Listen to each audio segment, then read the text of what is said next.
Welcome to this whirlwind tour of the history of the Guatemalan Foundation, previously known as the Foundation for Indian Development.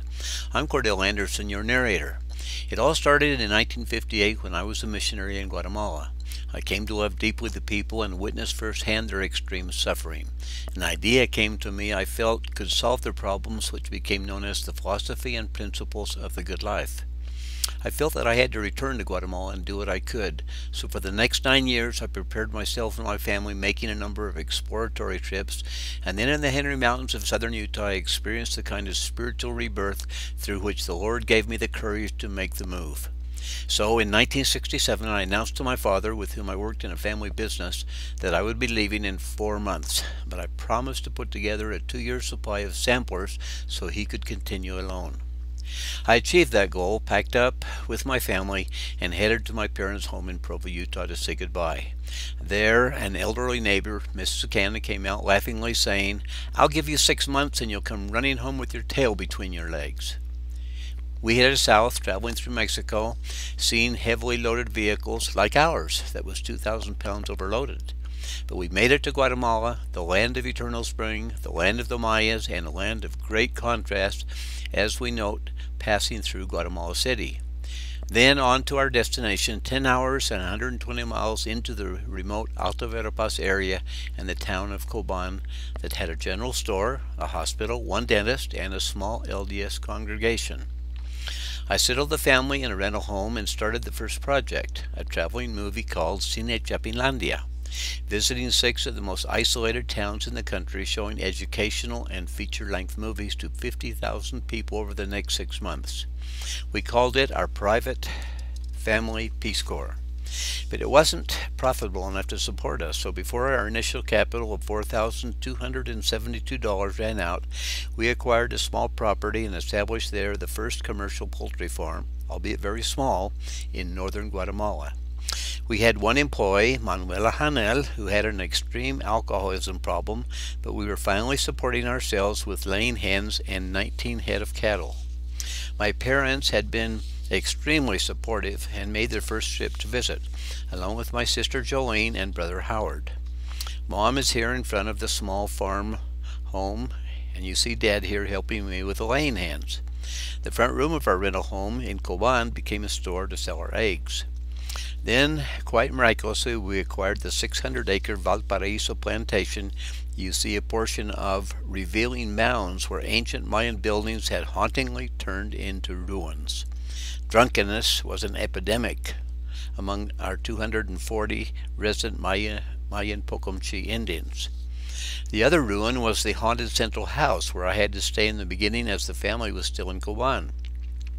I was fortunate to have appear my first student and companion, Miguel Angel Ortiz, who in a year learned to drive, work with cattle, poultry, and the people, and became the manager. None of the 39 homes had an outhouse and were literally incubators for disease and death. There were sick and dying in every thatch hut. My daughter Julie and I began trying to save all we could. We lost this woman and were then given her son Tomas, who we couldn't save either, but for him we had the first religious service. I then helped the father dig the burial hole. It was the first time the Indians had seen a landowner concerned for one of them. By this time the family had joined me at Valparaiso. It was an epidemic, killing thousands in the area. Tomas's father then brought his sons Alfonso and Leek to the central house, begging us to keep them alive. That began an avalanche of needy coming to us, and the family grew. Eventually called the mob by critical visitors from the U.S., but this was the key to our success, symbolized by this photograph printed in an LDS publication captioned erroneously, 3 little Indian boys, but they were rather my 2 sons with their Indian brother Ruben in the middle, arm in arm as brothers. The first law was, if you want to eat, you have to work. So we all went to work, old and young. We continued employing the 39 men working the sugarcane. Then we put others clearing a swamp and creating a lake for recreation and fishing. Mechanization started with a Honda diesel garden cultivator.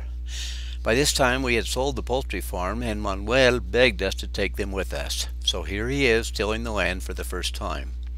He also took charge of the poultry, and we began teaching many young men as vocational students.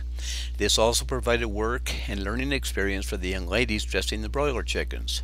Others worked with laying hens. Then we found a grandma struggling to keep her children and grandchildren alive. The youngest, sucking at her dry breast, was Miguelito. I adopted them, ate with them a couple of times a week, but eventually to save Miguelito we had to take him to the central house. He was dying until I got a half pound of roundworms out of him, you see on the upper right. He developed quickly as part of our family, and at 10 was adopted and grew up in Heber, Utah. From there, he later returned to Guatemala as an LDS missionary, the first born at Valparaiso.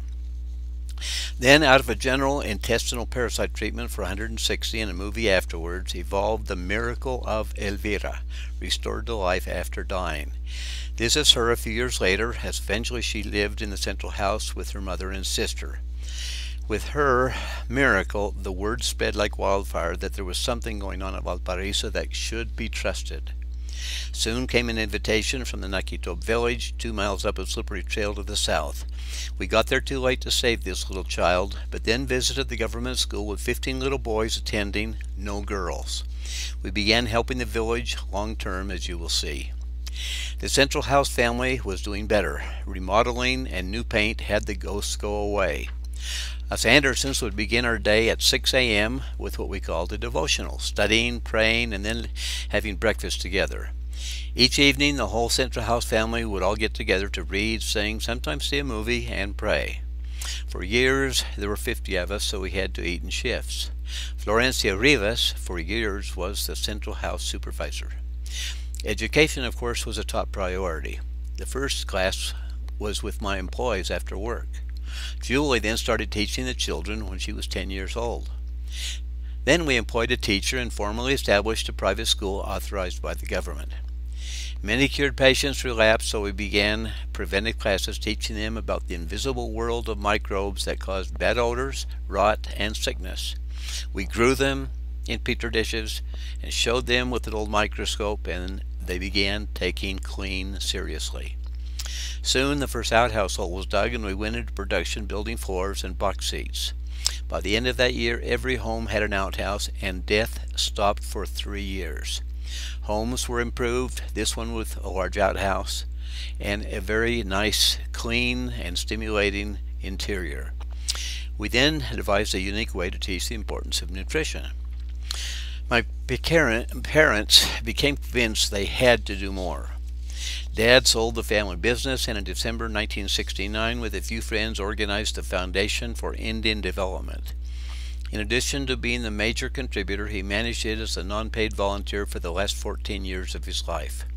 For him, this was living his religion, dedicating everything he had to what he considered the work of the Lord.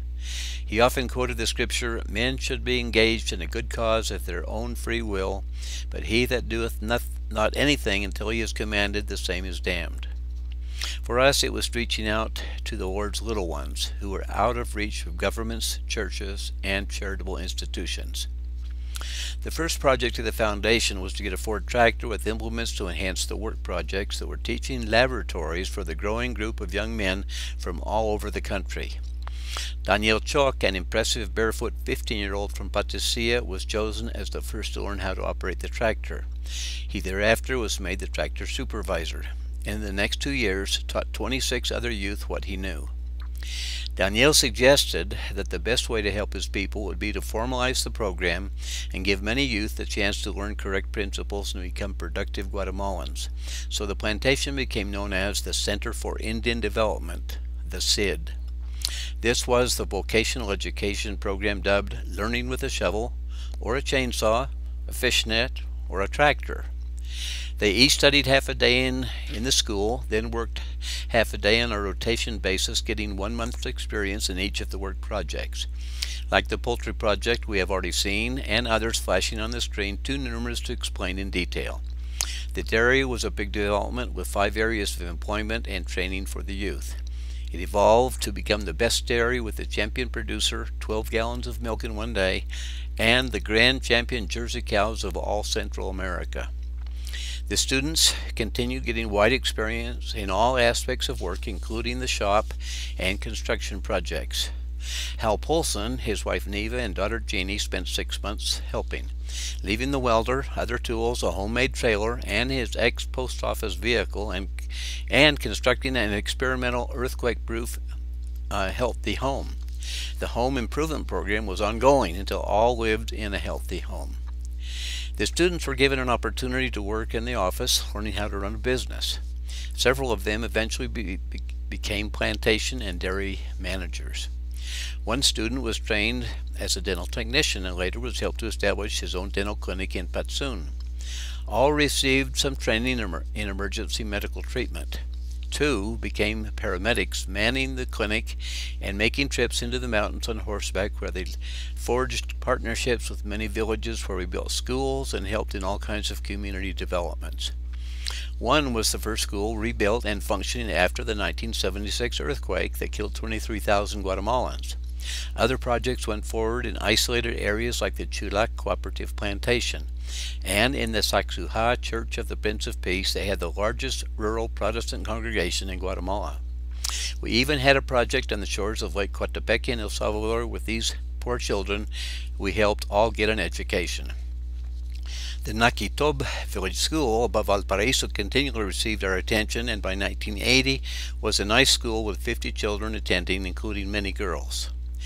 The Valparaiso School had grown to having all 6 grades with 110 students. Our students participating in the 1980 Departmental Fair Parade and receiving their first place award from Guatemala's president. Leading the parade was our soccer team called the Lamanite Youth that were the regional champions, winning one of the most astounding championship tournaments of my experience. In 9 games, we won 38-3. Us Andersons were also growing in numbers, the older helping tutor the younger in their English correspondence courses and helping in all aspects of the work. But in mid-1981, the guerrilla war invaded Alta Verapaz big time, and the family was moved back to Provo, Utah. The Valparaiso SID had to close, and many shifts were made.